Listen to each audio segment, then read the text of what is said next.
Direct selling trainer, এটা হলো আধুনিক বিশ্বের গ্রোয়িং ইন্ডাস্ট্রি। যেমন আইটি ইন্ডাস্ট্রি যেমন গ্রো হচ্ছে, এটার উপরে America already direct selling association করেছে, এন্ড দুবাই ফাইন্যান্স মিনিস্টার এটাকে হ্যান্ডেল করে ডিরেক্ট সেলিং অ্যাসোসিয়েশন করেছে, এন্ড আমাদের পার্শ্ববর্তী দেশ 130 কোটি দেশের মানুষ যেটা ইন্ডিয়া আমরা বলি, ওরাও লাস্ট 2 ইয়ার্স ওরা ডিরেক্ট সেলিং অ্যাসোসিয়েশন করেছে। ডিরেক্ট সেলিংটা কি?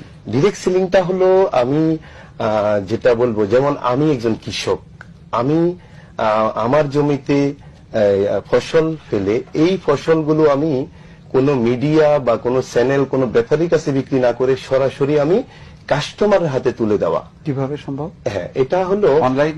No, not online. এটা ম্যান টু ম্যান বিজনেস যেটাকে বলা হয়, শেয়ারিং বিজনেস। এটা গত 20 বছর আমাদের দেশে এটাকে ভুলভাবে ব্যাখ্যা দিয়ে এই ইন্ডাস্ট্রিটাকে বাংলাদেশে আপনার কিল করেছে আমাদের।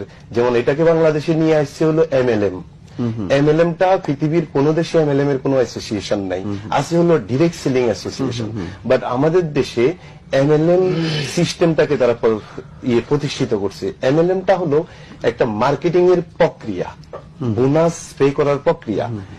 ওরা কি করছে আমাদের দেশে, অনলি একটা কম্পিউটারের সফটওয়্যার নামিয়ে 1-1.5 লক্ষ টাকা দিয়ে, এই সফটওয়্যার দিয়ে তারা নিজস্ব কোনো প্রোডাক্ট উৎপাদনে না গিয়ে তারা স্বপ্ন সেল করেছে, বা 10 বছর পরে এটা দিবে সেটা দিবে, বিভিন্ন ধরনের এগুলো করেছে। বাট ডিরেক্ট সেলিংটা হলো, যেমন আমি মাক্কাতে 2003-এ যাই, আমি একজন গর্বিত বাংলাদেশী, এই স্বাধীন দেশের পাসপোর্ট নিয়ে আমি ব্র্যান্ড অ্যাম্বাসাডার হিসাবে বাইরে আমি কাজ করার সুযোগ পাচ্ছি, এবং আমাদের 1.5 কোটি বাংলাদেশী আজকে বিশ্বের বিভিন্ন প্রান্তে আমাদের দেশে রেমিটেন্সে যে অবদান রাখছে।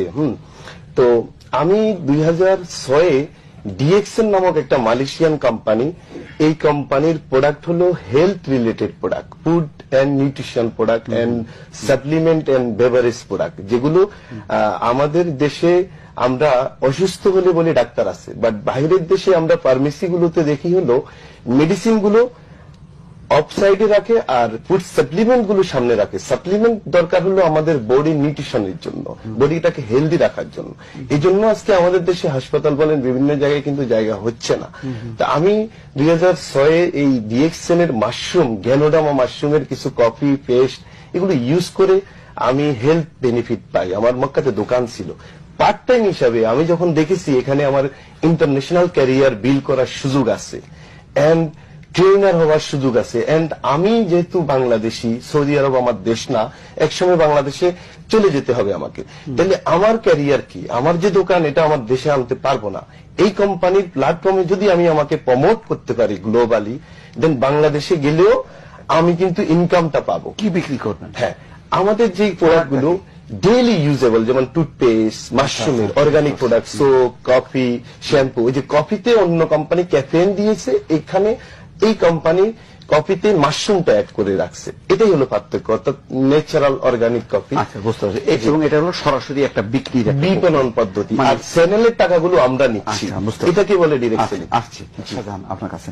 জি, আপনি যেটা বলছিলেন আর কি, তা আপনি যেই জায়গাটায় আপনাকে শেষ করলেন, সেই জায়গা থেকে আপনি এটা এই যে ডাইরেক্ট সেলিং যেটা, সেটা কিভাবে বাংলাদেশে কি এর কার্যক্রম আছে? এটা বাংলাদেশে রিয়েল ডাইরেক্ট সেলিং অ্যাসোসিয়েশন এখনো গভর্নমেন্ট করেনি। আমি তবে সংসদে এটার একটা বিল হয়েছে। তো আমি মনে করি এই আধুনিক বিশ্বে আমাদের যে বেকার, এটা শুরু হলে কি আবার এলএলএম এর প্রভাব শুরু হবে কিনা? এমএলএমটা হলো আসলে দ্বিতীয় পার্ট স্যার। আমি এমএলএমটা হলো সফটওয়্যার দিয়ে বন্টন করা, কিন্তু আগে আমাকে কোম্পানি হতে হবে। যেমন প্রাণ কোম্পানি, তারা এজ এ ম্যানুফ্যাকচারার, তাদের নিজস্ব প্রোডাক্ট আছে, তারা সিদ্ধান্ত নেবে আমার এই প্রোডাক্ট আমি কি চ্যানেলে অ্যাড দিয়ে বিজনেস করব, নাকি আমি সেলসম্যান বা ডিলার নিয়োগ করে করব, নাকি এমএলএম পদ্ধতিতে করব। এটা হলো পরে আসবে, বাট আগে আমাকে ডাইরেক্ট সেলার হতে হবে। এইটাই আমাদের দেশে প্রতিষ্ঠিত হচ্ছে না। তো ডাইরেক্ট সেলার হতে গেলে তো তার নিজের কোম্পানি লাগবে, নিজের কোম্পানি, মানে কোম্পানি মানে তার প্রোডাক্ট লাগবে, নিজস্ব প্রোডাক্ট। মানে ডাইরেক্ট মানে কি, আমি টু কনজিউমার এখানে যেতে হবে না। ডাইরেক্ট আমি যদি মানে প্রোডাকশনে যাই, তাহলে তো আমার আর ডাইরেক্ট সেলের দরকার, আমি ডিলারের মাধ্যমে তো আমি বিক্রি করি। ডিলারের মাধ্যমে গেলে তাহলে আমরা যারা এই যে এমএলএম পদ্ধতিতে যদি যাই, তাহলে আমরা যারা ডিস্ট্রিবিউটর আছি, আমরা যারা মিডলম্যান, আমাদের কাজ কি? আমি একটা কোম্পানির ডিস্ট্রিবিউটর, ডিএক্স। আপনি ডিলার হবেন? নো, ডিলার হলে তো আমার ইনভেস্ট দরকার, এখানে তো আমার ইনভেস্ট লাগে না। হ্যাঁ, মনে করেন আমি সৌদি আরবে একটা কার্ড নিয়েছি, মেম্বারশিপ কার্ড, ওই কার্ডের এগেনস্টে আমি প্রোডাক্টগুলো আমি ইউজ করেছি, ইউজ করে আমার ভালো লাগছে, আমি আরবিদের সাথে শেয়ার করেছি যে এই মাশরুমের প্রোডাক্ট তোমরা ইউজ করো, ওদের কাছে ভালো লাগছে, ওরা আরো 10 জন লোককে বলছে। এটাকে বলা হয় শেয়ারিং বিজনেস। বিল করেছি আমি মার্কেট, আমার আন্ডারে এখন 40,000 মেম্বার কনজিউমার, গ্লোবালি 86টা দেশে। আপনি শুনলে অবাক হবেন, আমি বাংলাদেশের লাস্ট 5 ইয়ার্স ছিলাম, বাট আমার গ্লোবাল কনজিউমার গুলো প্রোডাক্ট ইউজ ওখানে করে, সকালে ঘুম থেকে উঠে তারা দাঁত টুথপেস্ট দিয়ে দাঁত মাজে, আমি বাংলাদেশে বসে ইনকাম পাচ্ছি, গভর্নমেন্টকে ট্যাক্স দিচ্ছি, বাংলাদেশ সরকারকে।